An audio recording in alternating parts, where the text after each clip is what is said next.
Good evening friends. तो हम लोग शुरू करते हैं आज की वीडियो। और आज का जो प्रश्न है हमारा वो है करंट अफेयर्स से। कहाँ से है? करंट अफेयर्स से। पहला क्वेश्चन है कि हाल ही में 119वीं मन की बात कार्यक्रम में किस जनजाति की सराहना की गई है? अभी हाल ही में आप जानते हैं कि मन की बात जो है प्रधानमंत्री जी के द्वारा चलाया गया एक प्रोग्राम है जो कि 2014 से ही चल रहा है। तो अभी वो 119वां मन की बात 2025 में किया गया है, 2024 में लास्ट दिसंबर में। तो उन्होंने जिस मन की बात में जो जिस जनजाति की सराहना की है उस वो है सोलिगा जनजाति, यानी कि ऑप्शन सी है। और ये जो जनजाति है, जैसे कि नेक्स्ट क्वेश्चन है उसमें आपको दिख जाएगा कि सोलिका जनजाति जो है वो कर्नाटक की होती है।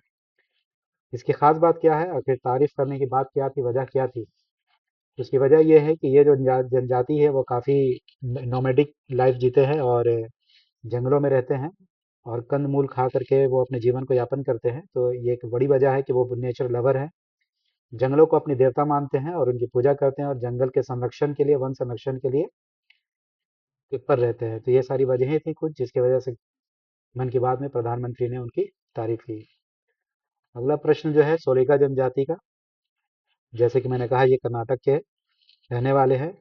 बी आर पहाड़ी है, नीलगिरी का एक एरिया है, वहाँ पर ये लोग रहते हैं। नेक्स्ट क्वेश्चन है कि एंथ्रो एटलस 2.0 परियोजना किससे संबंधित है? तो ये जो क्वेश्चन है इसका आंसर है वन संरक्षण से है। एंथ्रो एटलस होता क्या है असल में? एंथ्रो एटलस जो होता है असल में ये होता है एंथ्रोपोलॉजी से स्टार्ट होता है, और एंथ्रोपोलॉजी जिसको हम लोग मानव अध्ययन कहते हैं, तो ये उससे संबंधित है। तो एंथ्रो एटलस 2.0 जो है वो वन संरक्षण के लिए किया गया, यानी कि जो जंगल में जो जनजाति रहते हैं उनके मानव है, वो जो मानव हैं उनके स्टडी के लिए ये है। जैसे कि अगला प्रश्न है क्वेश्चन नंबर 4 में कि एंथ्रो एटलस 2.0 किसके द्वारा शुरू किया गया है? तो इसका सही उत्तर है बी, यानी जनजातीय कार्य मंत्री या मंत्रालय। कालीकड़ को किस वर्ष सीओपी में लॉन्च किया गया? देखिए क्वेश्चन नंबर 5 का जो सही आंसर है वो बी है, 2024। कालीकड़ असल में क्या है कि 2015 में ही इसकी बात की गई थी। असल में ये पर्यावरण से संबंधित, पर्यावरण संरक्षण के संबंधित ये एक मुद्दा है। तो सीओपी का मतलब क्या होता है? सीओपी का मतलब होता है कॉन्फ्रेंस ऑफ पार्टीज, यानी कि जो हमारे जो देश दुनिया के जो लोग हैं वो पर्यावरण से संरक्षण के लेकर जो हर साल मीटिंग करते हैं उसको हम सीओपी कॉन्फ्रेंस ऑफ पार्टीज कहते हैं। तो उसी में कालीकड़ को के बारे में बात की गई है, यानी कि पर्यावरण संरक्षण की एक बात है ये इसमें। तो क्वेश्चन नंबर 5 का आंसर बी, 2024। कालीकड़ का उद्देश्य क्या है? तो इसका सही आंसर होगा जैव विविधता संरक्षण। जैव विविधता संरक्षण, बायोडायवर्सिटी एरिया। अगर आपको पता हो कि भारत में कितने जैव संरक्षण, जैव विविधता एरिया है, क्षेत्र हैं, तो वो कमेंट्स बॉक्स में आप बता सकते हैं। क्वेश्चन नंबर 7 का जो है वो है Kunming Montreal global biodiversity framework का लक्ष्य वर्ष क्या है? तो इसका जो सही उत्तर होगा वो होगा 2027।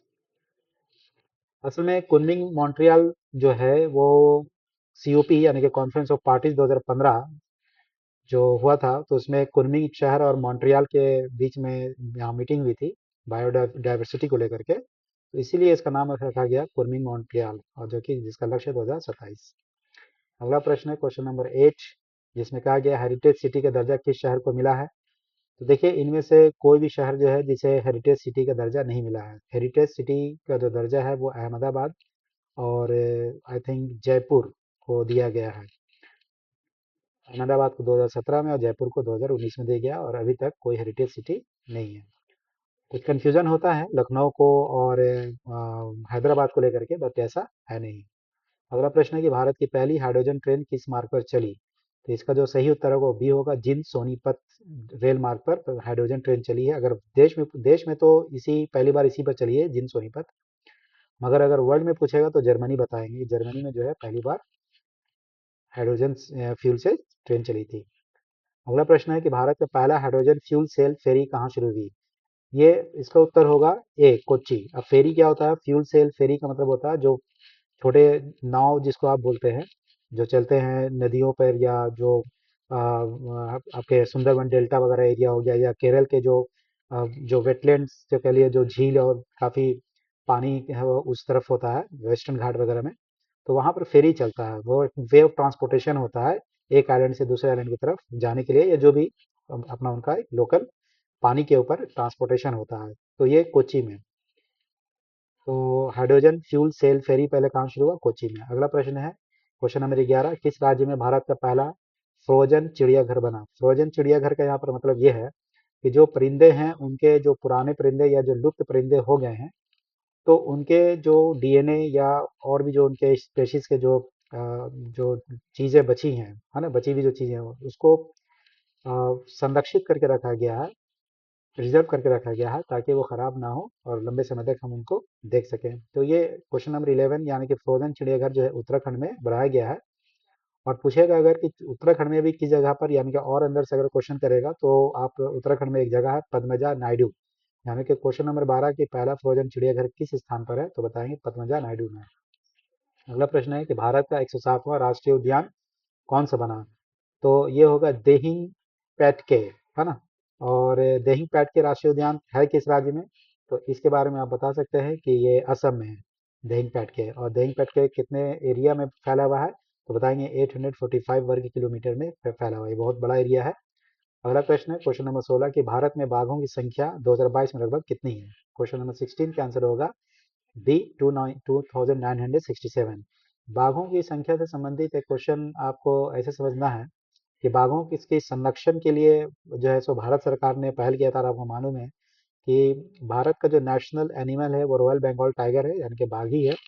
लेकिन इससे पहले लॉयन जो है था वो राष्ट्रीय पशु हुआ करता था, नेशनल एनिमल हुआ करता था।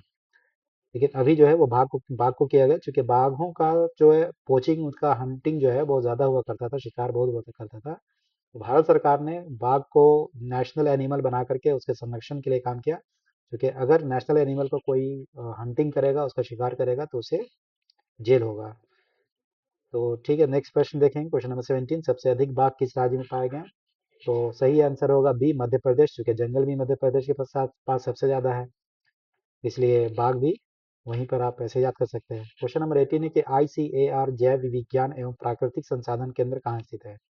आईसीएआर का फुल फॉर्म होता है Indian council of agriculture research, जिसकी स्थापना 1932 में की गई थी, जून या जुलाई 1932 में की गई थी।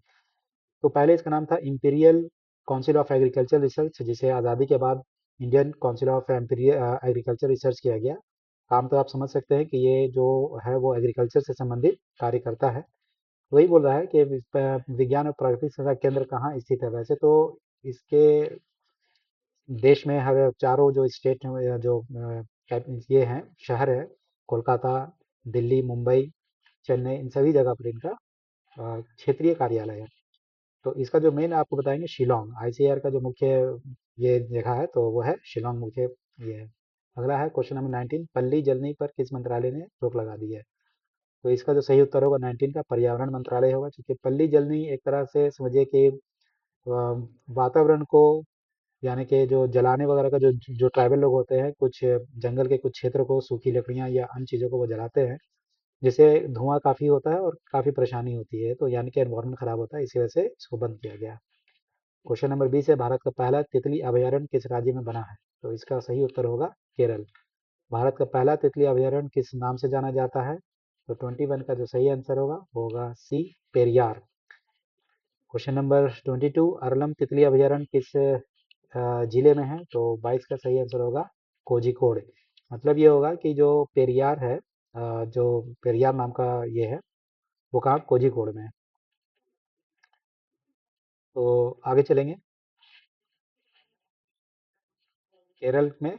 तो केरल के पेरियार उसका नाम है, जिसका कोझिकोड है ना, केरल में कोझिकोड है। तो 3 क्वेश्चन होगा तितली अभयारण्य से लेकर के कि भारत का पहला तितली अभयारण्य किस राज्य में होगा? तो केरल में। उसका नाम क्या है? तो पेरियार। और जिला कौन सा होगा? तो कोझिकोड। अगला प्रश्न है कि टाइगर आउटसाइड टाइगर रिजर्व योजना किससे संबंधित है? तो इसका सही उत्तर होगा बी, मानव यानी बाघ संघर्ष, मानव बाघ संघर्ष से संबंधित है। टाइगर आउटसाइड टाइगर रिजर्व योजना मानव बाघ संघर्ष से संबंधित है, क्योंकि आपको पता है कि जंगल को काटने के बाद जो टाइगर है वो गांव में आ जाते हैं, जिनका संघर्ष मानव के साथ होता है, मानव को काफी क्षति होती है और हमें बाघ को भी मारना होता है कभी कभी। तो इस तरह की समस्याएं हैं, तो उसे सॉल्व करने के लिए, उसका निदान निकालने के लिए ये मानव मतलब कि टाइगर आउटसाइड टाइगर रिजर्व को की घोषणा की गई है। और यह योजना किसने शुरू की है? राज्य सरकार ने, केंद्र सरकार ने, नीति आयोग ने, या एनटीसीए ने? तो इसका जो सही उत्तर है वो है केंद्र सरकार ने। प्रोजेक्ट एलिफेंट किसने आरंभ की? तो प्रोजेक्ट जो एलिफेंट है वो पर्यावरण मंत्रालय ने शुरू की है। तो इसी के साथ आज की सभा समाप्त होती है। धन्यवाद।